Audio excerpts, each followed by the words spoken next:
Hi, this is Tonya. Hi, I'm Rob. Coming to you from Salt Lake City inside the Upside Down. We wanted to talk to you tonight about our visit to Canton and Dedham, Massachusetts for the Karen Read trial. Little history tour from the time we got there to the time we end. Please stay tuned. We were there with our nonprofit, weallmatteralliance.org. Go check it out if you haven't.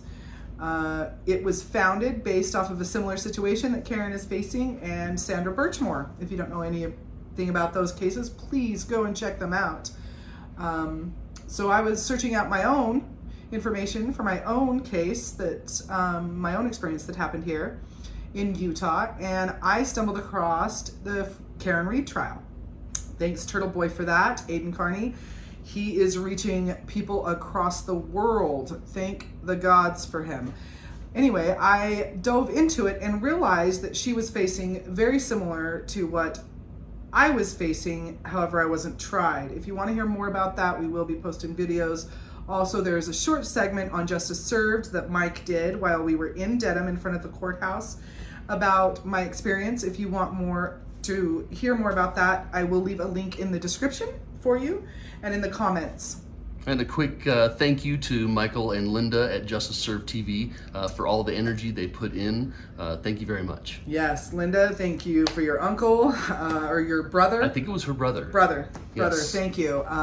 I watched the segment and I just wanted to say thank you so much, and your brother. You're doing wonderful things, Mike, wonderful things for our First Amendment, so many props to them. So this is just a little bit about what we experienced. We do have a video for you. Mind you, it's explicit. I am a passionate person, and you would not think I am from Utah. She fits in much better on the East Coast than she does here in Utah, let me tell you. So please stay tuned for that. It's an encounter that I had with the Alberts at D&E Pizza. Also, there was an encounter which I wish we had on video. We'll preface that a little bit later when we did the house tours. Mm-hmm. So we landed in Dedham on Monday the 2nd and took care of some administrative duties for our nonprofit. And then Tuesday, we made it straight to the courthouse, and we met lots of really cool people, both in and outside the buffer zone. We did go to Monday Nacho Night, and I have to tell you, Yes. The women there, phenomenal. Gail, Doreen, Carla, Cheech, met so many beautiful people that are just running that place, and it's just wonderful. The bar was great, Jay Grimsby's, so thank you so much. So we had a great time. JJ Grimsby's in Stoneham. Yes. Yeah, really cool place. Everybody there was really neat. Thank you for being welcoming. Yes. From far. Yes. We're afar. So then Tuesday, the trial took place all day, and we did a little bit of fundraising while we were there for Karen Read's Defense Fund. And like I said, we just made around and got to know some really cool people. Lots of different types of people who are coming together for this trial and really the premise of what's happening there. Met people from Ohio, England. Made some great friends. I was able to meet Karen Read, had some very special words with her. Her father, her mother, the team, Alessi.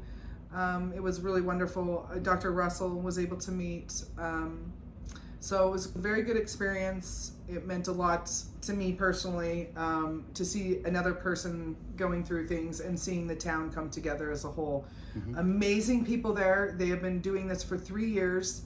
Those people, those Bostonians, whatever you want to call yourselves, they are diehards. They are there to dedicated to show the truth, and it is a lot. They all have lives. They have husbands, they have wives, they have children, they have jobs.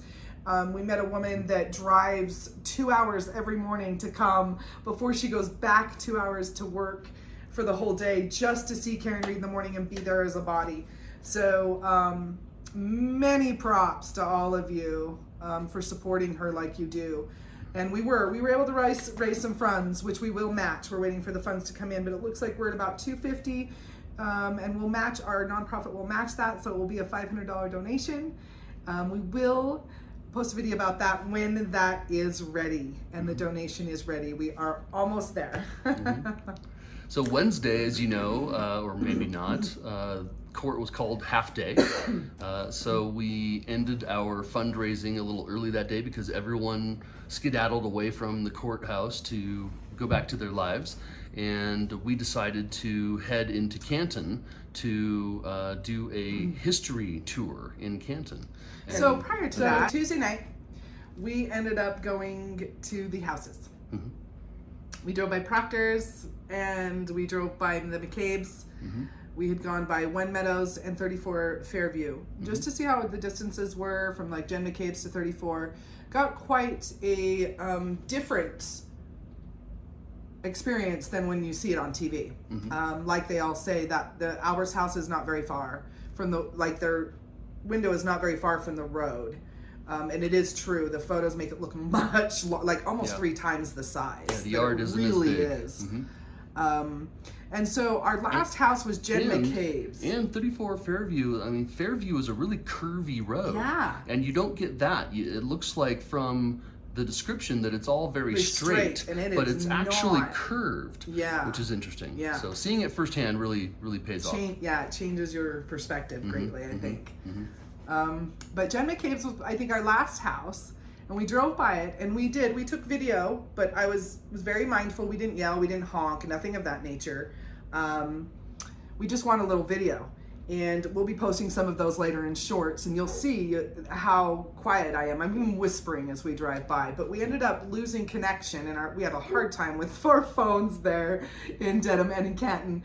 And we lost GPS and we didn't really know where we were going. So we just stopped at the end of Jen McCabe's road in front of the house on the corner. Not doing anything, just looking at our phones. Couldn't record, couldn't do anything. Wish we could have recorded this encounter because the man that lives in that home, which I almost believe his name was Henry. I'm not positive. Maybe. But he came out and asked, can I help you? And we said, well, we're having trouble with our GPS. We're just waiting for it to kick into gear so that we can figure out, where we're going here. And mind you, I had some of my merch that I was selling for fundraising. It was a jasmine scented Free Karen Reed air freshener. It was hanging from my rearview mirror, so he noticed that immediately. So and where are you guys when everything going? Changed. Everything changed. He said, where are you going? And we quickly were like, well, we're going to go into town and grab something to eat. Well, I know a good place, a good pizza place. I started out loud laughing at him. He did not like funny. that. I think he meant it that way. He was funny. He verbally accosted us and assaulted us, told us to get the fuck out, that we weren't fucking wanted there. You fucking piece of shit, get off my property. We were on his property. He hit the window with his hand. Oh yes, I rolled up the window eventually because I couldn't record. Our phones were like in, spin mode. And we couldn't really do any recording, but he was hitting the window very hard. Get the fuck out of here. You won't fucking leave my house. I mean, just off. Almost foaming at the mouth. And yeah, at that he was time, foaming at the mouth. Another vehicle pulls up right next to me. It was an gold off-white, or a tan? big Yukon. Beige Yukon. And he rolls down the window and is trying to get my attention. The horn and trying to get our attention to instigate us and engage. But we didn't have any video recording on us. We didn't have any protection. We didn't have just anything. Trying to get my GPS in gear so that I could figure out how to get out of there. He freaked out. So finally, we just rolled up the windows, locked the door, and let him freak out. Finally, the truck zoomed off by. And he ended up he looked like he was freaking out on steroids or something. Like foaming at the mouth was saying it lightly. Yeah, he goes around the back of the car and takes pictures of the rental plate. Mind you, it's a rental. It says Fleet, Michigan. Thinking that he's got something on us. I really should have called we should have called Canton Police then. He offered, and we said, go ahead. Please do. Please do. Call Barrows. Please call Barrows. Barrows? Yes. From Dedham, please. Or no, Dighton. Excuse me, Dighton. But it was quite an encounter. We see what you were dealing with. Yeah. We see what these McCabes and these Alberts are so aggressive and mean. Now, I get that they have probably others driving by, maybe even Correct. Honking and being a nuisance. I get and that. we knew that. That's why we were very respectful, and we didn't want to do any of that. But we are going to drive by. They're a part of history now. What they've done, they're a part of history, and they're in law books. I mean, this case is international. It is a part of our history. And for me, it's very personal. So, and that, I mean, nonetheless, he was trying to bully us and trying to get us to instigate this violent physical altercation, which we didn't have. So we rolled up the windows, locked the doors. He finally had no steam because we're looking at our phones, kind of talking to each other, thinking, holy fucking shit. This is what they're combating for no reason. It isn't like they're defending their place or someone has attacked them and they're responding. This is their action to you just because I had an air freshener hanging that they didn't like. So it was very comical. I wasn't really scared. It didn't make me nervous because it was strange. It was strange, and you could tell those people are done, and I get that. But sorry, not sorry. You paid your path. You're a part of history. It is what it is. You're gonna have people who drive by those houses for years, years to come. So that was our Tuesday night. That was awesome. And then Wednesday, courts called half day. Yeah. So we wrapped up our fundraising because everyone had skedaddled, and we decided to go to CF McCarthy's for dinner, an early dinner, because everyone had told us that they have great food, and they do. And the waterfall, and to check out really how big the waterfall was, and to see, get our feet on the ground, right? Because again, you see the videos of the waterfall, but being there helps you understand a little bit better. Absolutely. We got there, him and I were by ourselves. Some other gals walked in that we met that were there for the Free and Caribbean movement, one from New Hampshire. New Jersey, yes, New Hampshire, and the other was a local and from another was local Massachusetts. From Massachusetts, Dedham or Canton area, and I think she was from Canton actually. Wonderful set of girls. So we were sitting there talking. Next thing we know, the woman that we met from England walks in, very shaken at McCarthy's, visibly and shaken. She was shaking, like she was shaking her hands. Yeah. She had her phone in her hand. She said that she just encountered Colin on the street, and he stared her down. And she was very scared. And she had just walked down. This woman walked from 34 Fairview, she walked from Jen McCabe's house. I'm not sure if it was 34. Was it 34? It was somewhere in She walked Canton. over to She CF walked the McCarthy's. houses and walked from there. It was like a 45-minute walk for her. So she had her cell phone in her hand because she was GPSing. And she was so happy to see us. She's like, thank you, I'm scared. And so Rob stepped out to take a check and be like, is he still out there? I just wanted to make sure things weren't escalating. So I took a look out to make sure that they weren't coming in following her. And then walked right back in and to the McCarthy's. And us girls, she wanted to go over waterfall, this gal from England, sweet gal. And I said, she didn't want to walk alone. I was done. I said, I'll walk with you. So we walked over to the waterfall. I finished up what I was eating. Yep, the other two girls finished up and walked over after and met us there. And he finished up later. So all of us girls were at the waterfall already ordering up. And next thing I know, my husband walks in and he's a little bit shaken because he's like, Chris Albert and his team inside D&E just stared me down, yelling at me from inside, standing at the door, staring me down, telling me, you get a good picture of my son.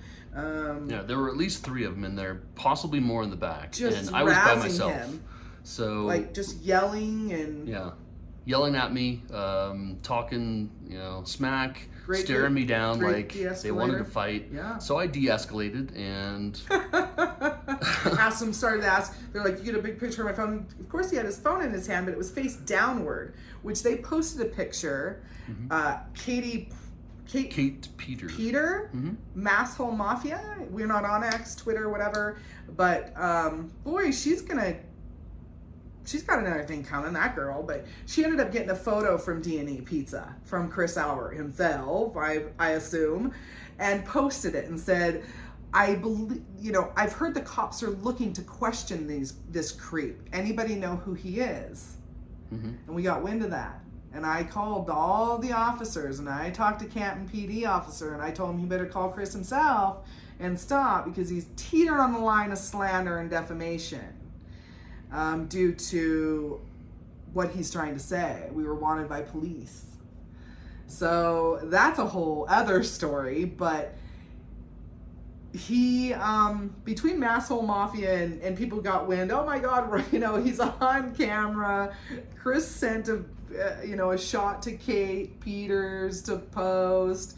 And then Rob came over, and the post shows Rob's phone, his cell phone is down. It's not even facing up. He was not taking photos.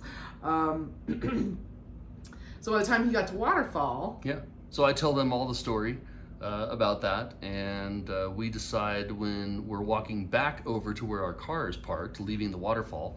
Really quickly, one of the girls left earlier, and she then called us, scared that she was being followed by Colin in his Jeep. Because he had a delivery, I guess, because he's a good delivery guy, delivery boy. But she followed behind her for a little bit. She had called. Yeah, she was a little feared. So we make our way back to our car, and that's when we had an encounter with Chris and the rest of his entourage inside D&E. Colin was in there as well. And I gotta tell you before we show you this video that my wife has a sailor's mouth. She definitely confronts bullies, and she's a big believer in truth and justice. So I love her, and she went in there and gave them the what for. Told them that their behavior was not acceptable, that we would not tolerate it. And so we'll show you the video. Yeah, I knew I was gonna walk in. I went ahead and used some of my great energy that I've got, and I just pushed it in through the door. And you'll notice Colin doesn't move. He doesn't say a word. Neither does the guy at the table. And Chris Albert barely talks. And, oh, not me, I didn't do anything. No, you didn't. And I do say in the video that they walked out and approached Rob.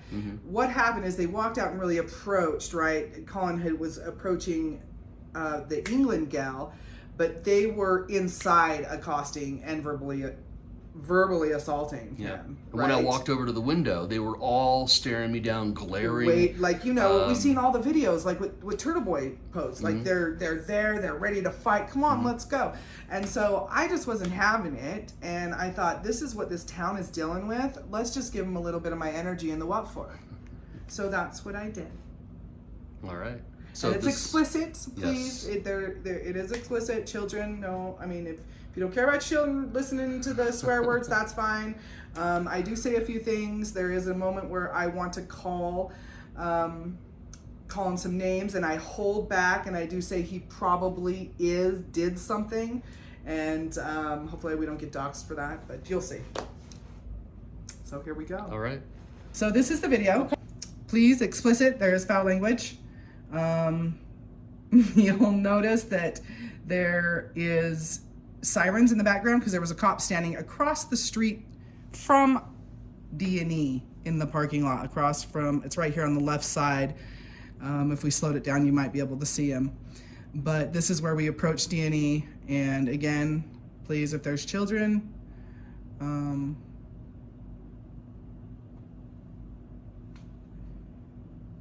mute it or have them leave. But here we go. And you'll notice I use my energy. You'll notice Colin doesn't move. Nobody moves. I do address Colin and tell him, he's going to take an eternal death with him. You'll hear.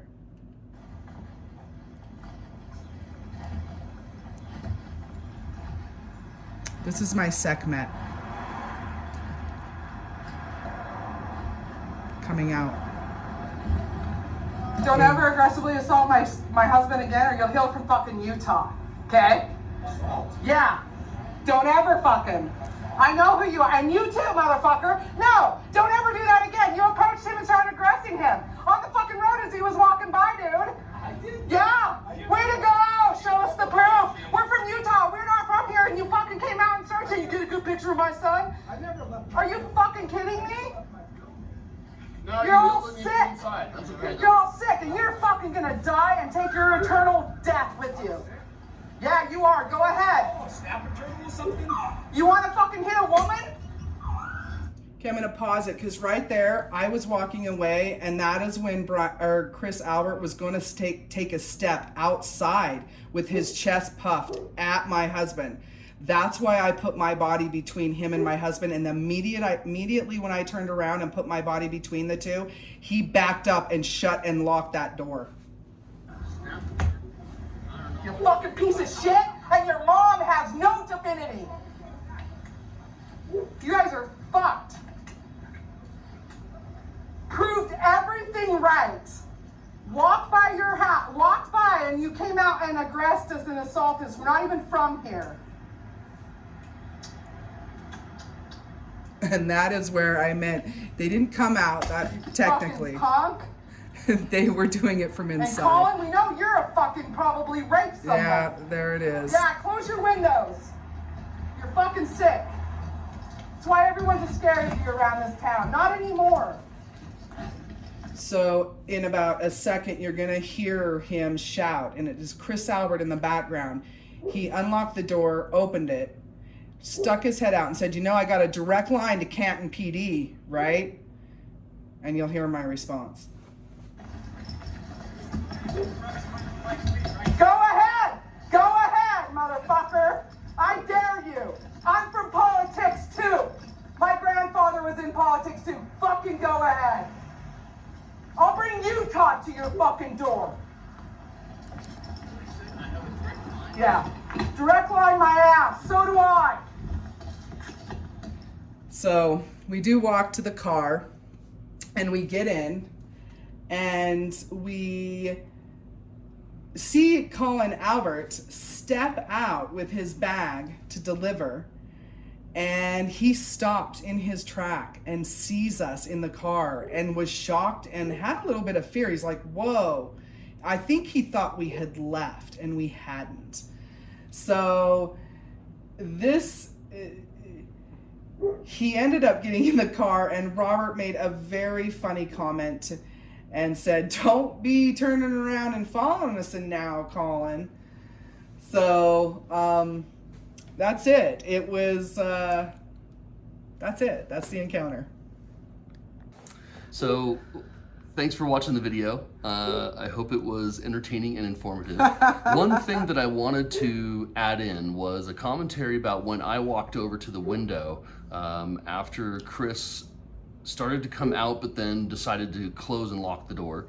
He then went back and sat at the table with his entourage, and I walked over to the window, and he says to me, "What happened to your neck? Ew!" And what he's referring to is my thyroid, because I have thyroid cancer. So they're a little swollen, and they don't really hurt or anything. But I thought it was funny that that's the best he had. But like, you all know that. If yeah. you're there from there and you've dealt with these people, that's what they do, right? If they can't scare you, they start attacking your body image and the way you look or what you drive. It felt very high school. Very high school. I felt like I needed a locker in the hallway. I walked away chuckling about it. But thanks so much for watching. Please like and subscribe to our channel. We'll provide a lot more content. We'll tell you a little bit more about our Canton experience and some of the background of how we started the nonprofit. And then we'll give you some incredible content also from Utah. Because, yeah, Utah has this shit going on all over the place. Yeah. You got a lot of that here too. So peace to all of you. Love and light to all of you fighting the fight out there. And fuck the McCabe. Yeah, so all I have to say is fuck corruption and old mob blood. It's out. It's time. It's washed away. We're with all of you people out there and out here and everywhere in between. Mm-hmm. It's a time of great change all over the world, and we need to make sure we're on the right side of the ledger. Do what's in your heart. Follow it. Love before hate. Our light is way greater.